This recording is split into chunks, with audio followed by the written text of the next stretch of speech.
अस्सलाम वालेकुम। मेरा नाम है डॉक्टर किरण और आप देख रहे हैं मेरा यूट्यूब चैनल। जैसा कि दोस्तों हम अपनी इन वीडियोस में फ़ीमेल के मुख्तलिफ़ डिजीज़ के ऊपर स्टेप बाय स्टेप डिटेल में स्टडी कर रहे हैं, जिसमें हमने मेंसेस से रिलेटेड काफ़ी सारी डिजीज़ और काफ़ी सारी प्रॉब्लम्स के ऊपर बात की है।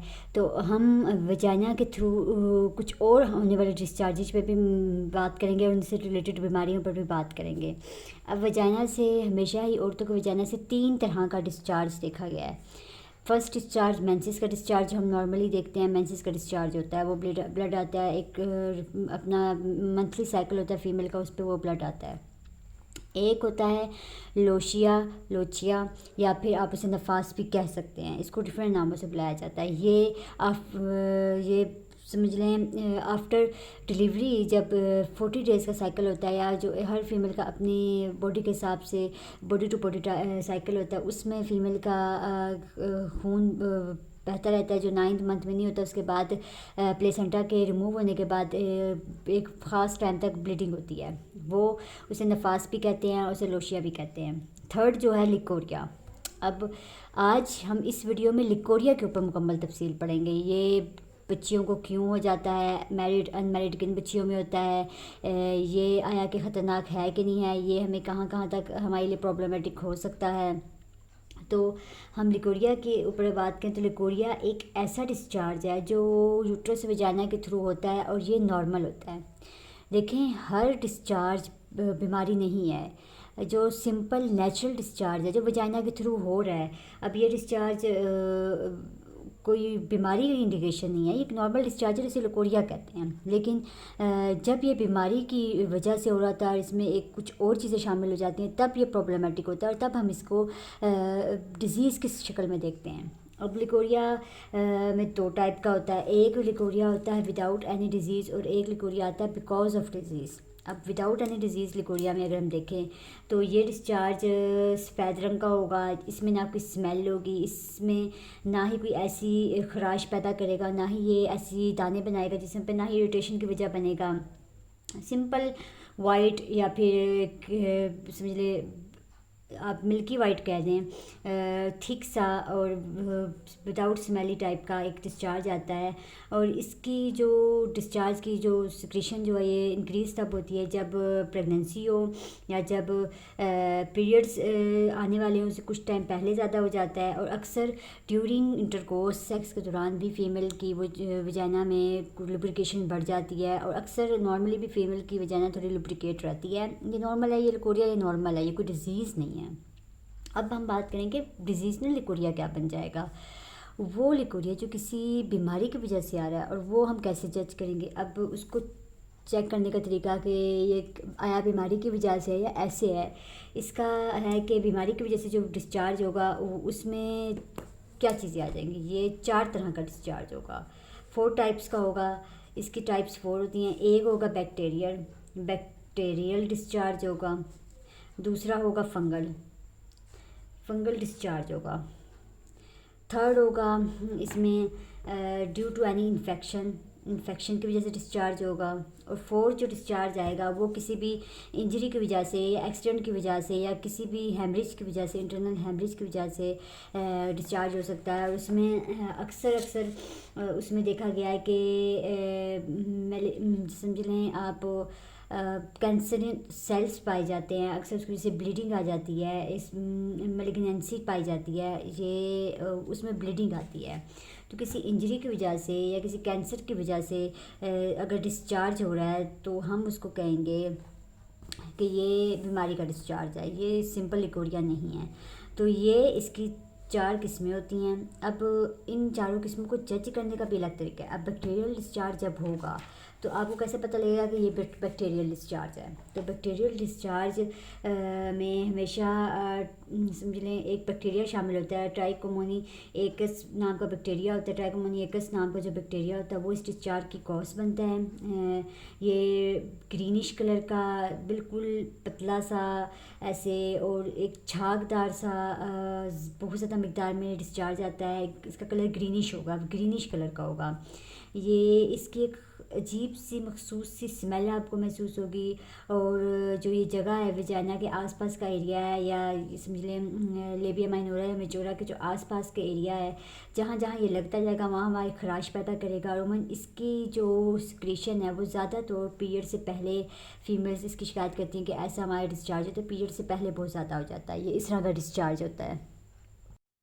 अब अगर हम बात करें कि फ़ंगल डिस्चार्ज कैसा होता है, अब फ़ंगल डिस्चार्ज, अब जो बैक्टीरियल डिस्चार्ज है उसका हमने याद रखना है, ग्रीनिश कलर, झागदार, स्मेल अजीब सी होगी, बहुत ज़्यादा मिकदार में होगा।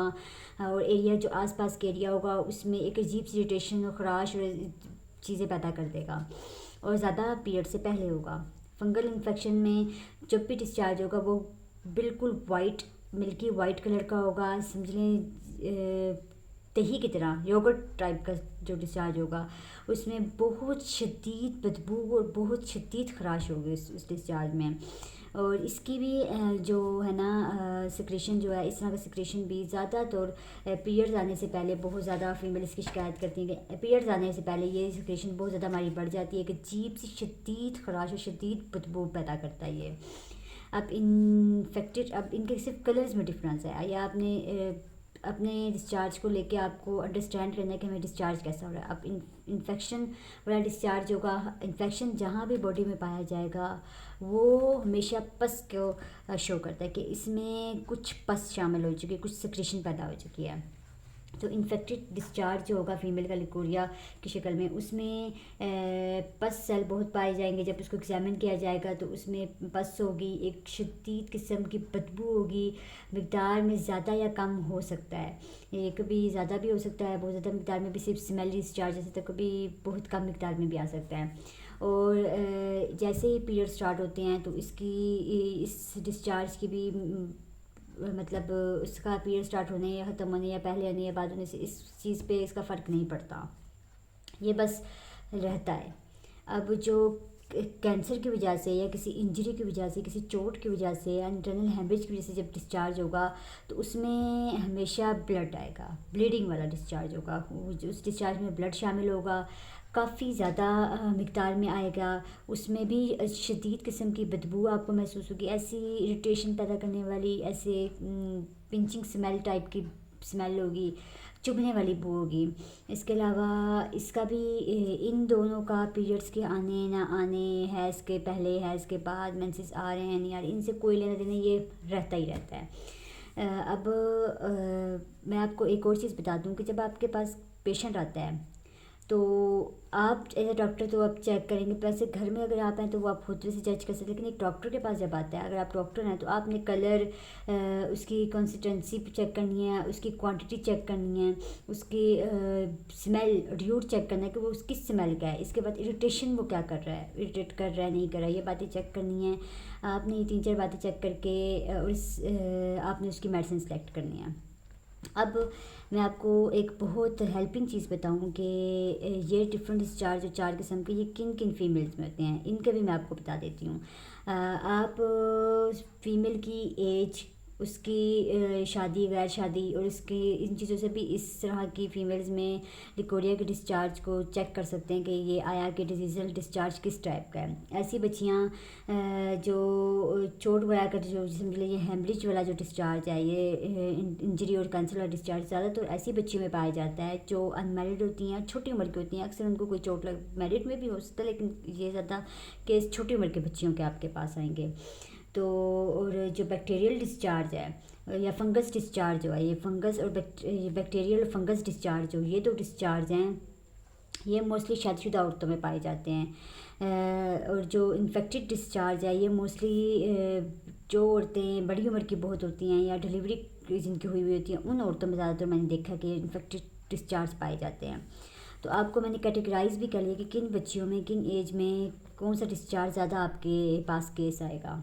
या आप अगर खुद हैं तो आप अपनी एज अपनी इन चीज़ों से जज कर सकती हैं घर बैठे ही कि मैं किस डिस्चार्ज, मेरा डिस्चार्ज है किस कलर का, वो इरिटेशन पैदा कर रहा है कि नहीं कर रहा, उसमें एक अडियोर टाइप की स्मेल है, एक मखसूस गंदी बू है कि नहीं है, उसकी क्वांटिटी क्या है, उसकी कंसिस्टेंसी क्या है, ये सब चीज़ें आप खुद भी चेक कर सकते हैं। अब अक्सर जो इन्फेक्शन वाले डिस्चार्ज होते हैं ना, या मैं आपको एक और बात बताऊँ, अक्सर बच्चियां जो शादी जिनकी हुई है और शादी के फ़ौरन बाद अगर आपको ऐसी शिकायत लेके आई तो मोस्टली उनमें बच्चियां गनोरिया के मर्ज़ का शिकार होती हैं और वो गनोरिया भी एक इन्फेक्शन ही है। तो ये ज़्यादातर बच्चियां जिनकी रिसेंट शादी हुई होती है उनमें या जिनकी डिलीवरी हुई होती है उनमें किसी किस्म का गनोरिया टाइप का या किसी किस्म का कोई इन्फेक्शन फैल जाने की वजह से ज़्यादा आपको मिलेगा।